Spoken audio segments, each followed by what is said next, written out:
The Connection Show. Inspiring. Hope. Health.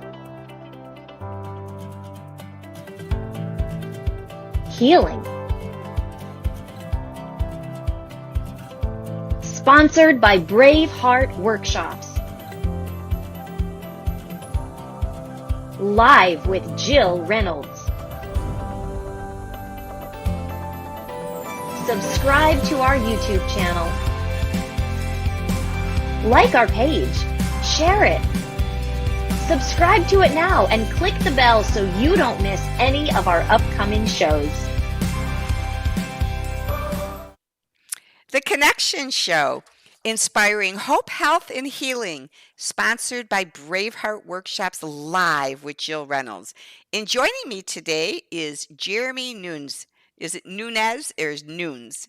It's Nunez. Nunez. Yeah. There's some Nunez in the air. You know, Welcome, Jeremy. Thanks. Thanks for having me. Yeah, it's a Hispanic name, even though I don't look it whatsoever. That's where it comes from. Okay, all right. Well, I'm just going to let everyone know just a tad bit about you. So Jeremy is referred to as comedy's next great storyteller.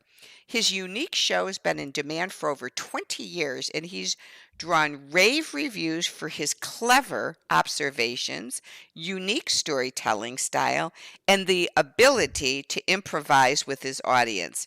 Jeremy's dry bar comedy special, Neighborhood, and I'll probably say it wrong, Sasquatch, is currently one of the highest rated episodes on the platform. Audiences are treated to observations of rural life, working as a small town mayor, and tales of marriage and raising kids. So welcome, Jeremy. Well, yeah, thanks for having me. And, I'm surprised, man. Reading all that stuff off, I was like, boy, who is this guy? I'd like to watch this guy. Oh, it's me. Well, you know the funny part about it, the minute I heard you were a comedian, of course, the part of me that loves improv just wants to start off, well, let's just start in with doing some improv, Jer. And I have done retreats and workshops with a world-renowned drama therapist, and she is amazing, and she's phenomenal at improv. And so I never did improv until I got into her drama therapy groups, and then she started doing them. So I love the one where you're sitting in a chair, and the one person is the driver, and the other person's the hitchhiker. Okay. Yeah. Have you seen that one? Sure. Yeah. And I love it because I can act out my days of being a former drug addict as an old lady, and so I come. Oh, Hey, yeah. Sonny, can you pick me up? And then I get in the car and I'm like, hey, you got a doobie? I can smoke. And so I love it. I love improv. So enough Sure. of me. We're here to talk about you, but I love what you do for a living because nothing's better in life than having a really, really good belly laugh. Yeah, absolutely. And I'm with you. I got my start in Chicago at the Second City, and so that's kind of where I learned the improv altogether. And little side note, I've not told anybody this, but my Amazon Prime special, the opening joke of that was actually improvised. And they'll tell you never improvise anything in a comedy special because the slightest thing could go wrong. Just go with what, the stories or tales that are going to work. And then just kind of hit me, and it worked. So that actually, I think, is carrying a 5-star rating on Amazon at the moment. So, Wow. What year were you at Second City, Jeremy? oh my, many years ago. About. I'm gonna ballpark 04 to 06, somewhere in there. Okay, you're young. You're young. Because I'm going on 68, and my brother is 3 years younger than me, and he did the Second City classes. So he did some improv classes at Second City. And I Gotcha. actually used to live in Old Town, Chicago, when I graduated high school. My first place I lived was on North Avenue in Wells. So we always went You're to right Second there. City.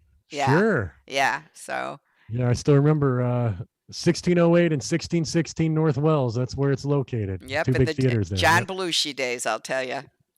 Sure. You know, the one of the guys that directed me many years ago, he kind of worked his way up the ladder at the Second City as well. And one of his little side gigs, he gave tours of the facility and talked about, the famous comedians that were here.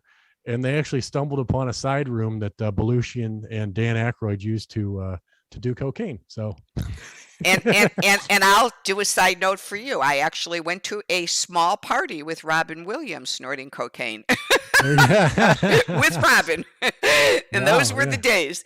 You're aging me. So I lived in 1972. I lived in Old Town, and then I hitchhiked and ended up in San Diego and partying there. So ended up partying a little bit with Robin. God rest his soul. But anyway, this story is not about me. It's about you. I want to hear more. We can sit and have fun all night.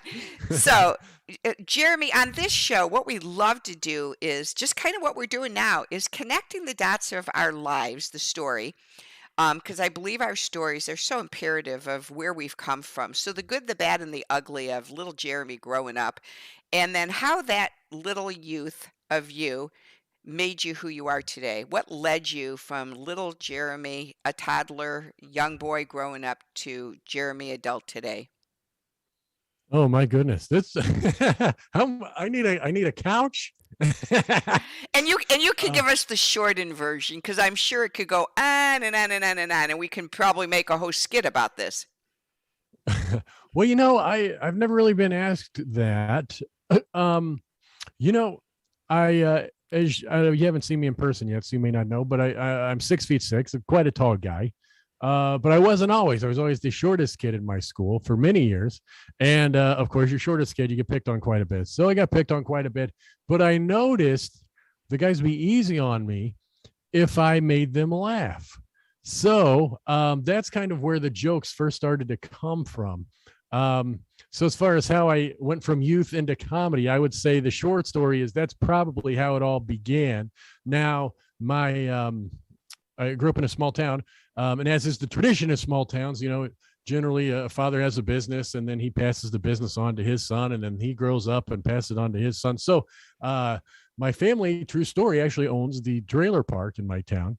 My grandfather had it and has passed it on to my dad. And then the plan was to pass it on to me. And the comedy bug had bit me, though. And so when the time came that my dad's trying to pitch me to manage the trailer park, I just let him know, Dad, I think I'd rather do stand-up comedy. And I believe I can make the same amount of money, tens of dollars. Tens of dollars. And I can take off with some good trailer jokes, I'm sure. So yeah, that's a true story. And then from there started doing comedy, traveled the whole country, and just developed from there. And then, as you mentioned, things have gone well. I got the Dry Bar Comedy Special and the Amazon Prime Special, and became the mayor of my town, and even wrote a best-selling political humor book telling the stories of all the stuff that happened when I was mayor of this tiny little town. What town is that? So the town is called Dawson, Illinois. Sort of like I guess they'd call it a suburb of Springfield. Okay. So a lot of the political shenanigans that all go down, they tried to make their way to Dawson. So I don't know if you know, I keep having this itch on my nose. I promise it has nothing to do with cocaine, like we talked about. That's great. That's all right. So kind of a Dawson Creek, huh? Yeah, absolutely. Yes. Wow. It has a creek. It really does. Now, when you so you grew up in Dawson, I'm assuming then, and so how did you? So let's take that. So you're a kid growing up. Kids are making fun of you. You used classroom humor. You were the mascot, and used the classroom humor. So how did you go from that little boy growing up in a little tiny town to getting to Second City? Like, what developed from little Jeremy to getting all the way to Second City? Again, it's so that comedy bug had bit me from an early age, and I always just wanted to go. So just beyond high school, I was kind of going to the community college, and I took the Amtrak from Springfield to Chicago and back, and did classes once a week at Second City. And since I took the Amtrak, I was often late to the classes, as you might imagine.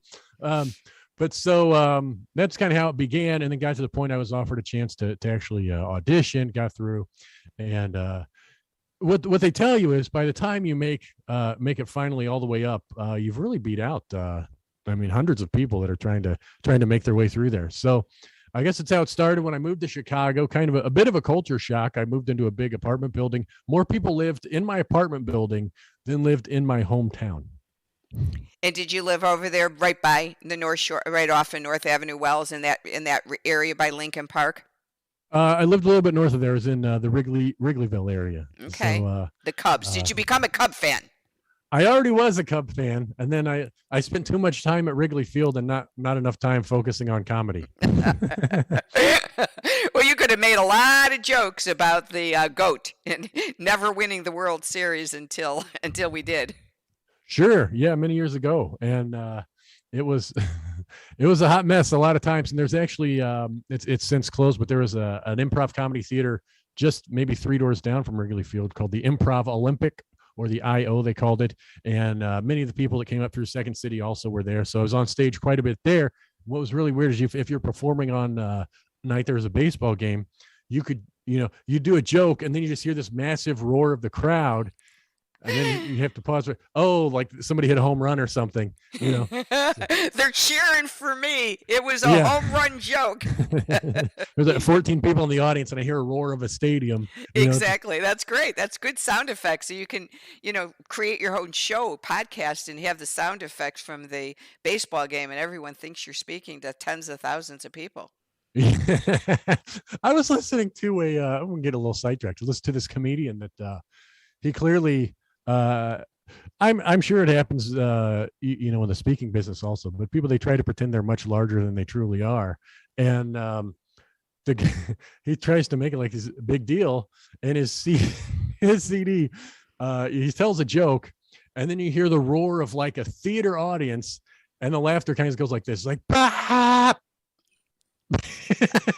And just it's like, we know this is fake. Yes. Yeah. It's kind of like you can get those apps on your cell phone. They clap, the fake apps that clap and scream. Yeah. Yeah.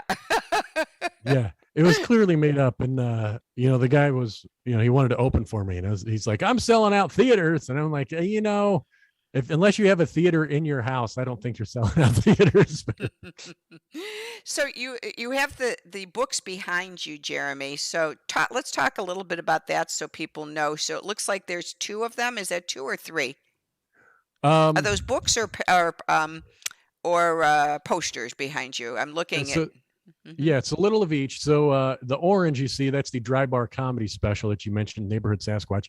And then sort of the blue is my Amazon Prime special, Who's With Me. And then what you see in the middle there, my book, You Can't Write City Hall, is the hilarious retelling of my time as mayor and all the funny things that happen when you're the mayor of a small town. Kind of gets reviews. A lot of people are comparing it to Schitt's Creek, if you know that TV show, or Parks and Recreation. And I've done a handful of radio interviews in Canada, and they compare it to a show called Corner Gas. I don't know that show, but if you're Canadian, they say it's like Corner Gas. So it's not like Andy and Barney days. Andy and Barney. Not Mayberry. Yeah, Mayberry. It's not. It wasn't Mayberry, huh? The Andy Griffith Show. The Andy Griffith Show. That was a classic. It was. And from what I remember, everybody's happy and glad to be in Mayberry. Wasn't the case in my town. So there was a consistent pressure from everybody, and it's one of those interesting things to be a small town mayor. You have to keep your town board happy, because you can't get anything done unless they vote for what you want to pass. The town employees, you've got to keep them happy as they get the work done. And then you got to keep the people of the town happy, or else they won't vote for you again. So it's a very codependent job. Yeah, absolutely. So you can do all kinds of takes off on codependency being a mayor. Yeah, absolutely. A little quick side story. So one of the things that happens, you've got your book, and the publisher has somebody read through it and make sure that you've tied up all the loose ends. You haven't switched somebody's name or something like that. And so this person reads the section where I'm describing when I'm being sworn into office. And she says, you mentioned your mom is there, your sister is there, your wife is there, but you don't say your dad is there. So we need to clarify, did he move away? Has he passed on? Why is your dad not there? We need to specify. And I was like, oh, my dad didn't go to my inauguration because he voted for the incumbent. Did he really? That's Did what he said. really? Did he said- really?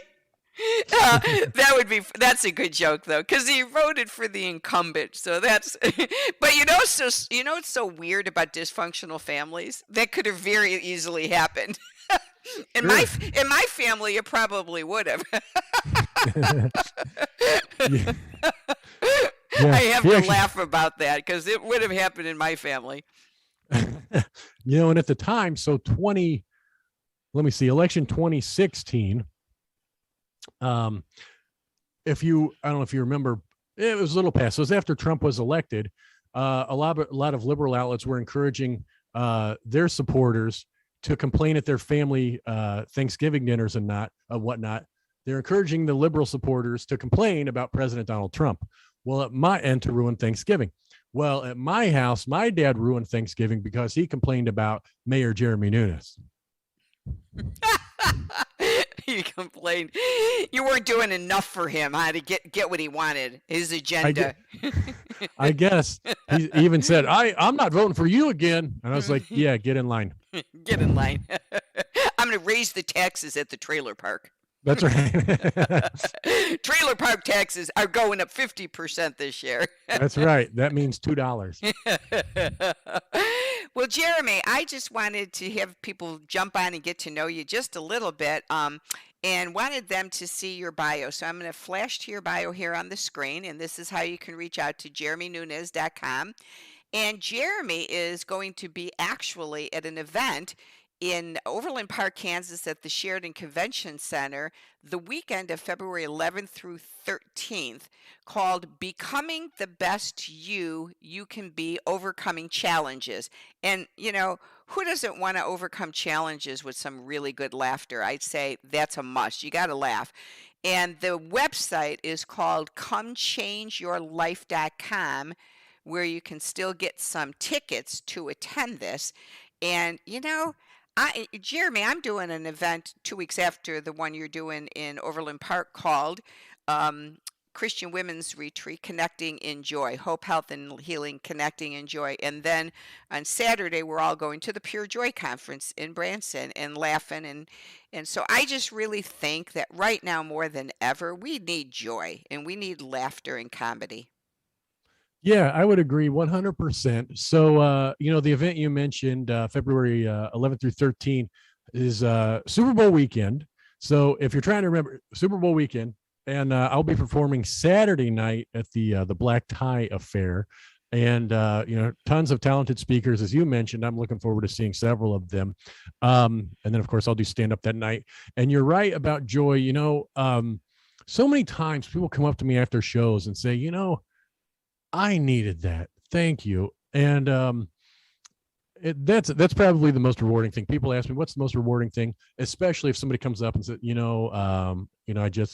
someone I really, someone close to me just passed away, or I just got bad medical news and my friends brought me here, my family brought me here, and this was so much fun. The first time I've smiled in so long. So things like that are why you need to go see comedy in person. A lot of people say, well, I can watch it on TV. It's just not the same. I'm telling you, it's not. And same with the speakers. It's going to be so much better if you're there in person. You can interact and get, on a more intimate level. So of course, this conference, you can stream online. So if you can't be there in person, of course you can stream online. But if you can get to the Kansas City area, Overland Park, I'm telling you, it's going to be 100 times better to be there in person. And it's going to be very personal too. You'll be able to not only just listen to Jeremy on stage, but you'll be able to walk around and talk to him, during the event. And, we're going to have a really good dance party that night, so you can dance away. Maybe we'll get Jeremy doing some line dancing or some Michael Jackson feet, or who knows, we'll get him doing something. You never know. You just never know. You got to show up to find out, because if you're not there, you'll never know what Jeremy did.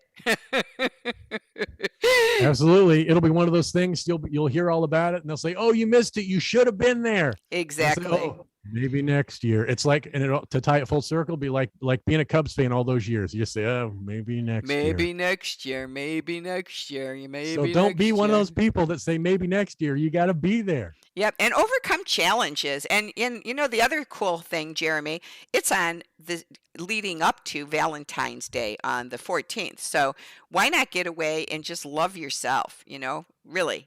I mean, how about spending some money and loving yourself, don't you think, Jeremy? I would agree 100%. And why not even have go as a couple? Why could you not? And then, get a getaway as a couple and you can, have this life improvement. And again, like you said, loving yourself.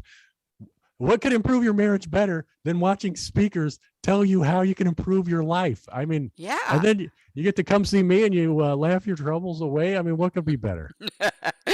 So thanks a lot, Jeremy, for jumping on and letting us have just a snapshot of who you are and what we can expect in Overland Park. So everyone, we'll see you there. Go online tonight and get your tickets right away and join us at the Becoming the Best You Can Be conference, February 11th through 13th in Overland Park, Kansas. Any last words, Jer?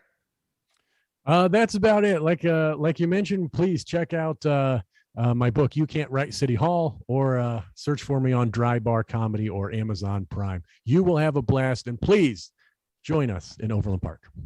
Thanks a lot, everyone. Bye now.